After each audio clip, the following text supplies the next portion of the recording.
My name is Amelia Rowan Hart. I am 30 years old, and the last time I tried to thank my father for everything he had done, he looked me in the eye and told me I would always be last. It happened at his retirement barbecue. 38 years at the same accounting firm, 3.5 decades of early mornings, late nights, and never more than 2 weeks off at a time. When they finally gave him a send-off, the ceremony at his office felt more like a funeral than a celebration. People made speeches, shook his hand, and told him he was the kind of man they did not make anymore. Dependable, stoic, a rock. Growing up, that was exactly the problem. He was a rock, solid, unmoving, and impossible to get anything soft out of. He was not cruel, not in the way people usually mean when they say that. He did not scream. He did not throw things. He just treated emotions like liabilities in a balance sheet. If you cried, you were dramatic. If you asked for reassurance, you were needy. If you wanted to hear the words, "I am proud of you," you were being childish. I can count on one hand the number of times he said anything close to that, and even then it came attached to some correction about how I could have done better. He believed in work, in silence, in getting things done without making a show.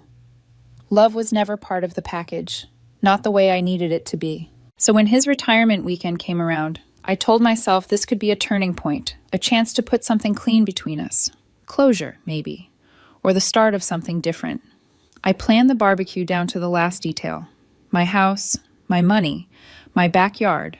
I hired a catering company, rented a tent because the forecast said light rain, even brought in one of those outdoor bar carts with a mixologist making custom drinks. Neighbors came, old co-workers, a couple of his golf buddies.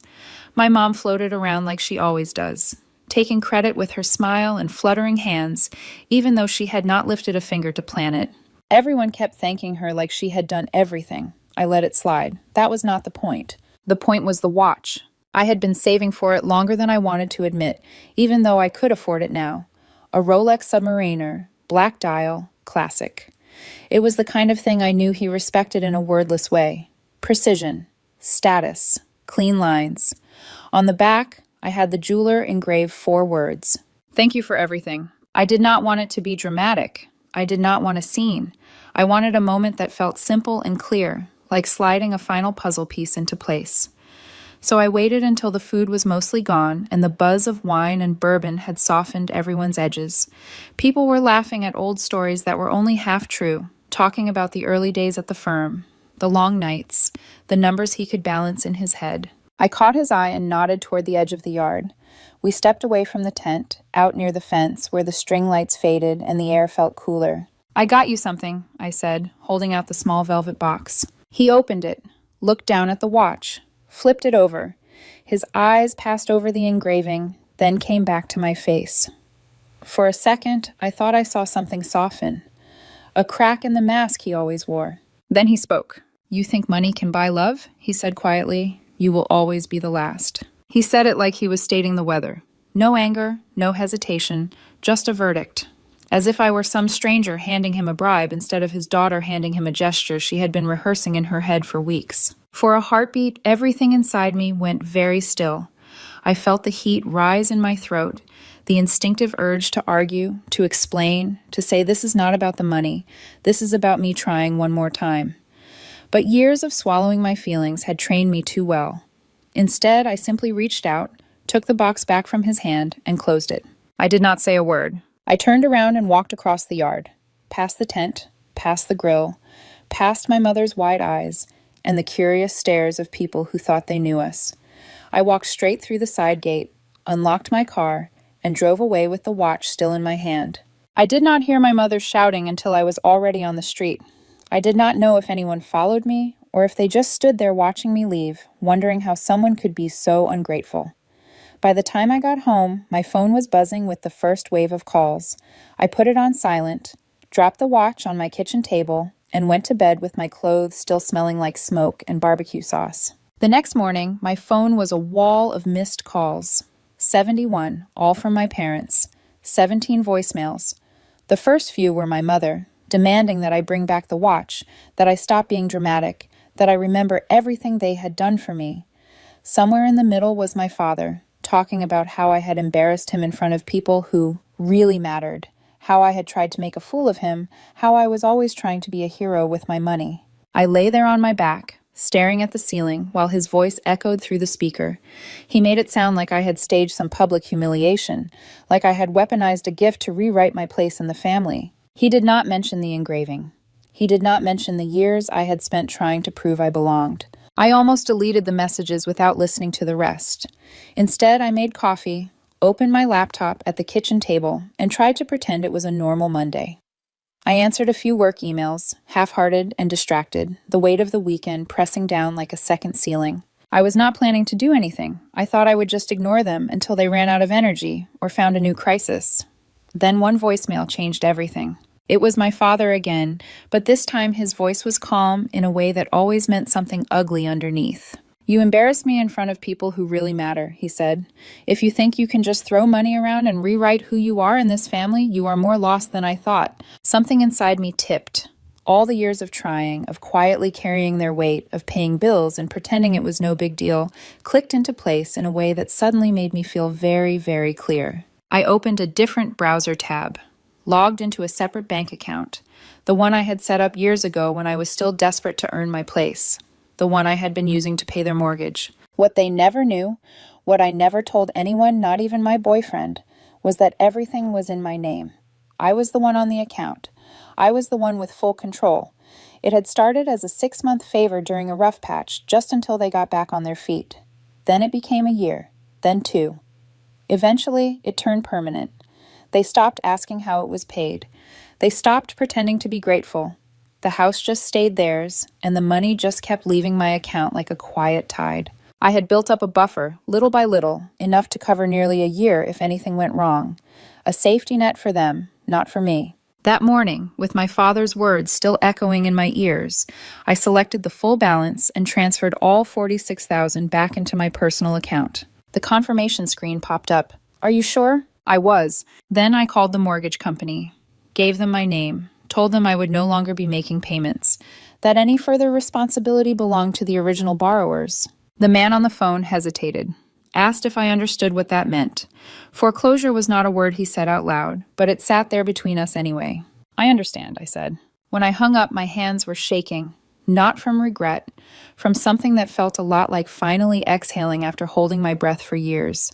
By late afternoon, my mother had found out. The text started slow. "Are you having problems with the bank?"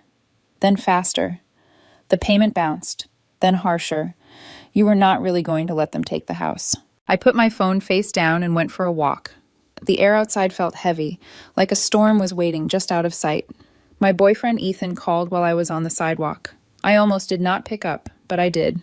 He listened without interrupting while I told him what I had done. The watch, the barbecue, the transfer, the phone call to the bank. "Are you safe?" he asked finally. "Is your place secure? Your locks? Your building?"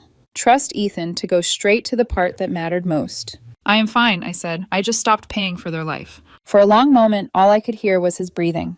"Then stay firm," he said. "And if anything feels off, you call me before you call anyone else. Promise me, Amelia." I promised. When I got back to my apartment, there were 3 voicemails from my uncle, one from my sister Laura, and a new email from my father titled, "We Need to Talk." I did not open it. Not that day. Not after what happened next. The next day, at 8 in the morning, someone buzzed my apartment. The sound cut through the quiet like an alarm I had forgotten to turn off. I froze with my coffee halfway to my mouth, staring at the intercom like it might bite. No one ever just dropped by. Not without texting first, not without warning. After everything that had happened at the barbecue, after the voicemails and the email titled, "We Need to Talk," there was only one logical conclusion about who it was. I didn't answer. The buzzing stopped, then started again. Longer this time. More insistent, as if sheer persistence could punch through a locked door and a lifetime of swallowed boundaries. I set my coffee down and leaned back so I was out of sight of the peephole, listening to the muffled echo of my name distorted through the metal. "Amelia, open the door, we need to talk." My mother's voice. I watched her shadow shift under the door, that small strip of movement on the floorboards. For 25 minutes she knocked, called my name, waited, knocked again. Once upon a time, that would have dragged me to the door. Guilt would have dragged me. The fear of being called ungrateful, dramatic, cruel. But sitting there in my own kitchen, I felt something else instead, a strange hollow calm. Eventually, the knocking stopped. I waited another 5 minutes before I moved. When I finally opened the door, there was no one there. Just a folded note on the mat with my name written on it. I picked it up, felt the weight of it in my hand, imagined all the words inside, every line about sacrifice and disappointment and everything they had done for me. Then I dropped it straight into the trash without unfolding it. For the rest of the day, I worked, or at least I tried to. I answered client emails, sat through a Zoom meeting with my camera off, nodded at the right times, while people talked about timelines and deliverables. On another screen, my banking app sat open, numbers rearranged into something that finally felt like they belonged to me. Around 9 that night, there was another knock. 2 short, sharp raps, not the impatient pounding my mother used. Something cooler, measured. I walked softly to the door and checked the peephole. I half expected to see my mother again, or my sister Laura, flown in from Denver with that tight look she got when she was trying to keep the peace between everyone. Instead, a man stood in the hallway. Someone I didn't recognize at first glance. Black jacket, gray pants, the kind of generic face you'd lose in a crowd if you weren't looking for it. He waited a moment, then looked straight at the peephole, like he knew I was there. I opened the door a fraction, chain still latched. "Can I help you?" I asked. He didn't introduce himself, didn't offer a card or a reason to trust that he belonged anywhere near my front door. "Your dad sends his regards," he said, voice flat. Then he turned and walked down the hallway, not in a hurry, not looking back, just delivering a line and exiting the scene like he had done it 1,000 times. I shut the door slowly, my heart pounding in a way that had nothing to do with the caffeine I'd been living on. For a few minutes, I just stood there with my back against the wood, listening to my pulse in my ears, trying to figure out if I was overreacting. The next morning, I knew I wasn't. When I left for work, I noticed fresh scratches around my front door lock. Tiny metal scars, the kind that don't happen by accident. In the stairwell, my neighbor Tom stopped me, his brow furrowed. "Hey, Amelia," he said. "You all right? Some guy was around yesterday asking what time you usually get home. Said he was an old friend of yours. Didn't look like a friend." Tom was retired, bored, and nosy in a way that usually annoyed me. In that moment, I could have hugged him. "What did you tell him?" I asked. "That I didn't know," Tom said. "And I told him I didn't like people asking questions about other tenants. Figured you should know." By lunchtime, I was sitting in a small, beige room at the police station, filing a report. I went through everything in order: the visit at my door, the fresh marks on the lock, the questions in the hallway. The officer taking notes looked tired but attentive. When I described the man, his expression sharpened. "Do you know his name?" he asked. I hesitated, replaying the retirement barbecue in my head. There had been a man in the corner that day, drinking whiskey, barely saying a word. Someone my dad had introduced with that vague tone he used when he didn't want to explain too much. I remembered the name then. I said it out loud. The officer's pen paused over the page. "He's not just some random guy," he said finally.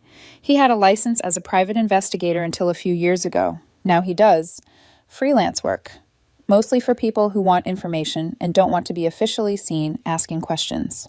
"I'm guessing my father falls into that category," I said, my voice dry. The officer didn't answer directly. He didn't have to. The implication hung in the air between us. When I got home that evening, shaken but weirdly numb, my phone buzzed with a text from Ethan. "Call me when you're alone." I called him from the couch, staring at the door like it might grow eyes. He listened while I told him about the man, the scratches, the report. When I finished, there was a long moment of silence on the line. "He's not going to stop," Ethan said quietly. "Not because he's hurt, because he thinks he's losing control." The word made my stomach twist. Losing control. For my father, that was worse than losing money, worse than losing a house. As if to prove Ethan's point, a new message slid onto my screen right then. Not from my father. From a number I didn't recognize.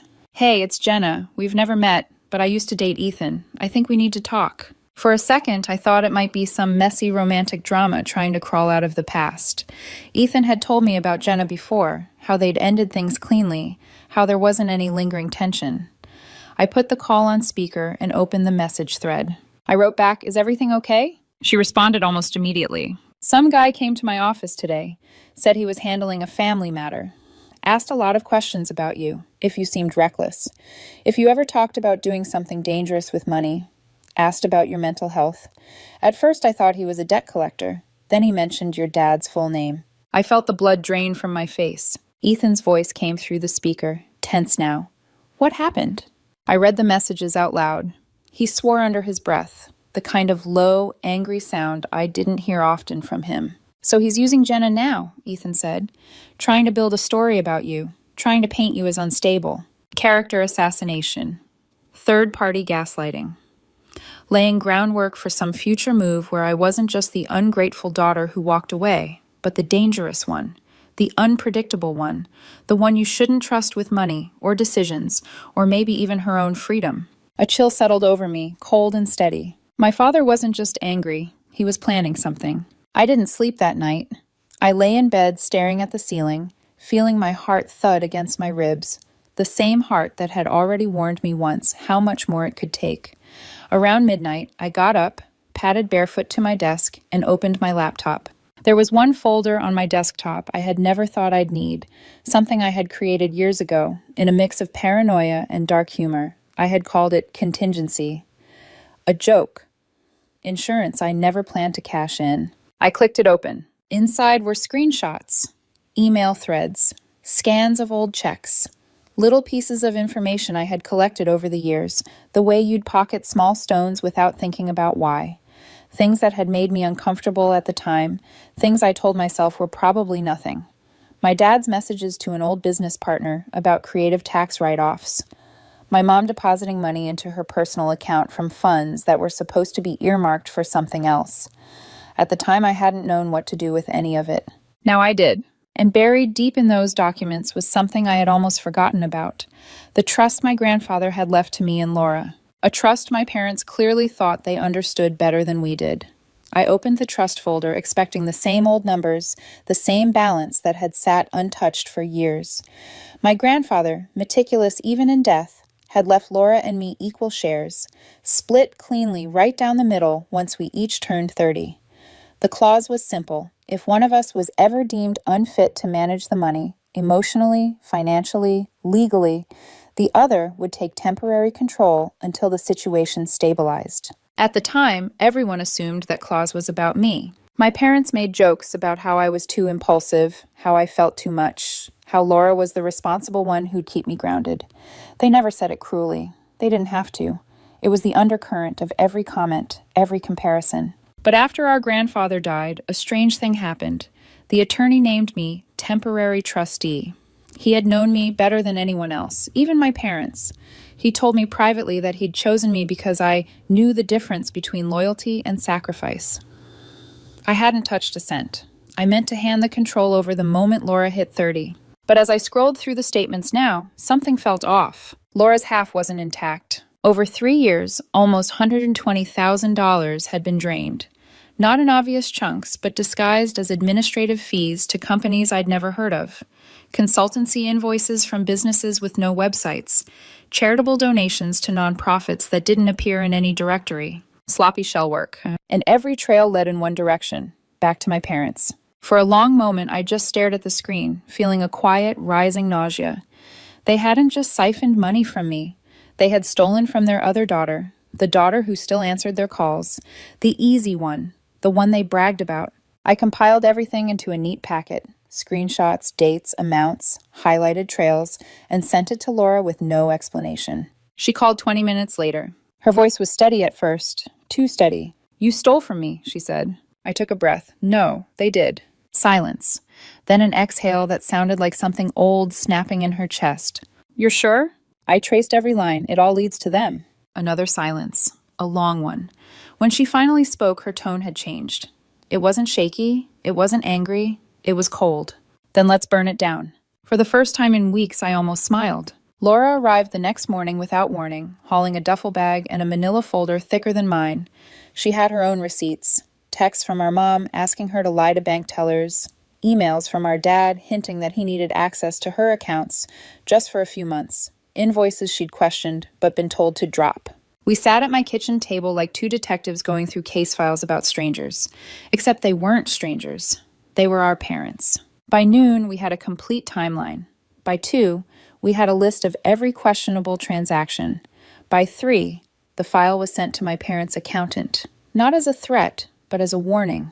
We expected panic, maybe tears, maybe denial. We didn't expect silence. 2 days passed with nothing. No calls, no texts, no knocks at my door. Laura stayed at my place, sleeping on the couch with one eye open, her phone clutched tight in her hand each night. On the third morning, we finally got a response. Not from them, from their lawyer. My clients request an immediate cease and desist. Any further distribution of private financial information will be considered a criminal offense. This is your only warning. No greeting, no explanation, no attempt to resolve anything. Just a thinly veiled threat. I forwarded it to Laura. She didn't reply with words, just a photo. Their house, taken from the street. A bright red foreclosure notice in the yard. This morning, she texted, they were already in default. I realized then something I hadn't let myself believe. They had been drowning long before I pulled the mortgage payments. My support had only delayed the inevitable. But the worst wasn't the foreclosure. It was what happened when Laura went there. She didn't tell me until after. She knew I'd have tried to stop her. She knocked on the door. Our mother opened it, looked her up and down, and said nothing. For an entire minute, just studied her like she was some fragile thing that had appeared on the porch. Then our father came to the doorway. He didn't yell. He didn't ask why she was there. He just stared at her and said, "You're as broken as she is." Laura told me she didn't flinch. She reached into her bag, pulled out the packet of trust documents, and handed them to him. "How do you think this ends?" she asked. She said his face shifted, not with guilt or fear, with confusion, like he'd forgotten whose money it was to begin with. Then, unexpectedly, he sat down on the stairs. No anger, no raised voice, just muttered about how he built everything from nothing, how we didn't understand pressure, how we were spoiled, ungrateful. Laura left before he could spiral into one of his rants. That night, I walked to my car to grab a charger I'd left there. I noticed the door was slightly ajar, but nothing was missing. Not my sunglasses, not the laptop in the back seat, not the coins in the console. Instead, on the driver's seat, an envelope. Inside was a photograph, me, taken from across the street, leaving my apartment 2 days earlier. On the back, in messy handwriting, "You went too far." My knees went weak. For the first time since the barbecue, I felt afraid. Not for my reputation, not for my inheritance, for my safety. I called Laura immediately. "We're done here," I said. "I'm going out of town for a few days." She didn't argue. I am doing the same. No dramatic goodbyes, no long explanations. Just two sisters finally realizing they were no longer dealing with family conflict, but with something darker. We packed bags, turned off our phones, and disappeared. I drove north with the kind of numb, focused clarity that only comes when fear has burned away every other emotion. I didn't tell Ethan where I was going, only that I was safe, that I'd call him when I could. Laura and I kept our phones off, agreeing to check in once a day from prepaid burners. For 3 days, I lived out of a motel room that smelled faintly of bleach and old coffee, watching muted news on the TV while I waited for the adrenaline in my bloodstream to settle into something livable. When I finally returned home on the 4th day, my apartment was exactly as I left it. Neat, quiet, untouched. The building's security cameras showed no activity near my door while I was gone, but that didn't reassure me. I knew my father. His methods were never loud. He preferred pressure in the shadows, whispers, planted seeds, implied consequences. He would never kick down a door when he could simply loosen the hinges over time, which meant I needed to move first. The moment Laura got it back to Denver, she called me. "It's time," she said. Not angry, not panicked, just done. I opened my laptop and dialed our attorney, an expert in financial crimes and embezzlement whom I had met a week earlier when everything first began to crack. With her guidance, we filed an official complaint with the state. We included every piece of documentation: unauthorized transfers, forged signatures, fake invoices, cash movement through shell companies, fraudulent tax deductions. Laura even had a forensic handwriting expert verify our mother's signature on several documents. Everything was airtight. But the best part? We weren't even finished. Remember the second escrow account we discovered? The one hidden under a shell LLC with a name no one in our family had ever heard? At first, it had seemed like a sloppy attempt to stash whatever scraps were left, but then our attorney dug deeper. The account wasn't new. It had been active for 3 years, and every deposit matched the money siphoned from Laura's trust. There was still $86,000 sitting in it. We froze the account immediately. The same day, I made another strategic move. one that was less about money and more about social pressure. I called the HOA president in my parents' neighborhood, pretending to be a prospective homebuyer. I asked vague questions about community stability and financial concerns involving nearby properties. Then I casually mentioned rumors about an investigation tied to a house on their street. I didn't give a name. I didn't need to. A community like theirs thrived on reputation and gossip. Within 48 hours, the HOA issued a formal inquiry to my parents demanding clarification about financial irregularities. To people like them, that was worse than foreclosure, worse than legal trouble. It was humiliation. The next day, Laura called again, her voice tight with a mixture of disbelief and grim satisfaction. "You're not going to believe this," she said. "Dad tried to call me twice. Then he left. This." She forwarded the voicemail. His voice was nothing like the man from my childhood, not the stern, unyielding accountant who lectured us on responsibility, nor the cold, dismissive man who told me I'd always be last. This voice was cracked, desperate. "We're losing everything," he said. "This is ruining us. People are talking. Your mother is falling apart. We need help. Please, please call back." Hearing him beg felt surreal. He had never begged for anything in his life, not once. I listened to the voicemail twice, then a third time. I expected triumph, vindication, something sharp and satisfying. Instead, I felt nothing. No warmth, no pity, no urge to reach back and give him even a fraction of the mercy I had offered him my entire life. I sent the voicemail to our attorney and archived it. Then I turned my phone off and sat in silence until the sun slipped below the windowsill. It took me a long time to realize the emotion wasn't apathy. It was grief. Not for him, for the version of him I had built in my head, a version that had never existed. And things were about to fracture even more. 2 days later, my phone buzzed with a message from an unknown number. A national reporter wanted to speak with me. The anonymous story I had posted online, the one detailing a family that misused a trust fund and hired a private investigator to stalk their own child, had gone viral. Hundreds of comments, thousands of shares, growing outrage. People were calling it the perfect storm of financial betrayal. I had expected it to get traction. I hadn't expected a news outlet to track it back to me. But I said yes to the interview on one condition: no names. Not yet. I wasn't protecting them. I was protecting myself. At least until every legal safeguard was in place. The interview aired online 2 days later. A blurred silhouette, a disguised voice, a story that spread like wildfire. That same night, something new surfaced. Laura found the third account, an offshore account, not under their names, but tied to the same shell company used to drain our trust. No money remained in it, but its existence meant one terrifying thing. There may have been more accounts, and more plans, and possibly much darker intentions. We brought everything to our attorney the next morning. She looked through the files, sat back, and said, "This is no longer just financial fraud. If these policies were used to facilitate disappearance payouts, this crosses into criminal territory." Laura and I shared a glance. Neither of us wanted to say the word that hovered between us. Disappearance payouts. Meaning, at some point, our parents had considered life without us. Not metaphorically, legally, financially, strategically. The room felt colder. We decided to give our parents a choice, our final act of mercy. The terms were simple. They relinquish all access to any trust accounts. They sign affidavits admitting financial wrongdoing. They leave the state permanently. They cut all contact. No calls, no emails, no messages.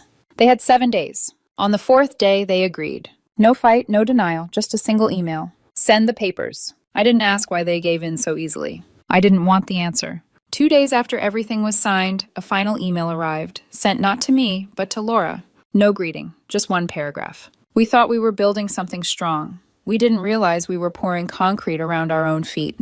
Tell your sister we lost the game the moment she smiled and walked away without the watch. Laura forwarded it with no comment. I read it once, deleted it, and that was it. Their house went to auction. Their accounts were frozen. Their reputations collapsed. They disappeared from every social platform like ghosts trying to outrun their own shadows.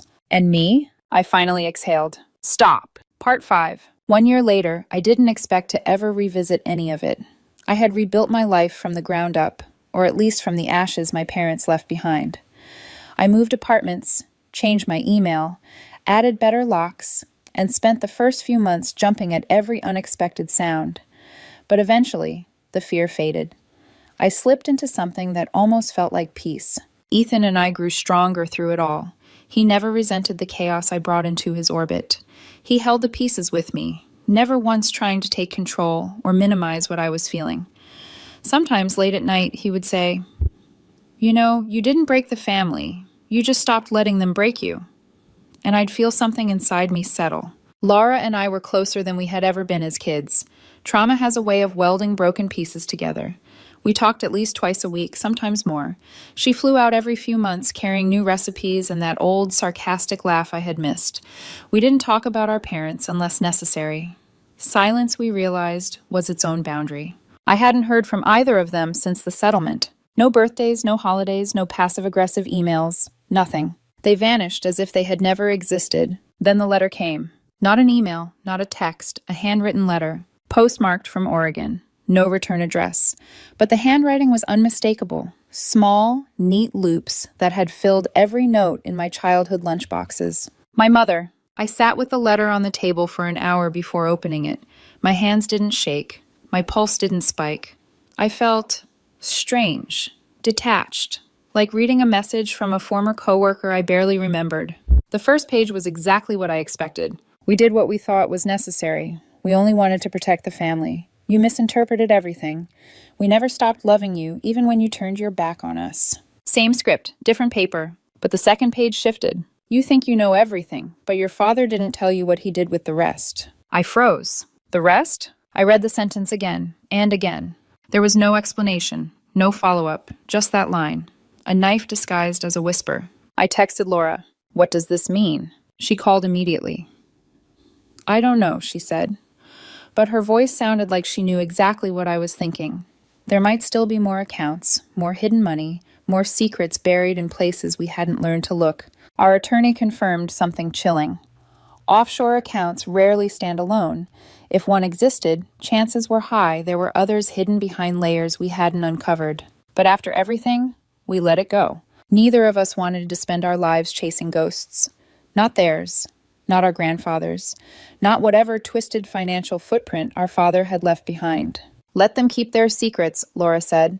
"They're already living like shadows." She was right.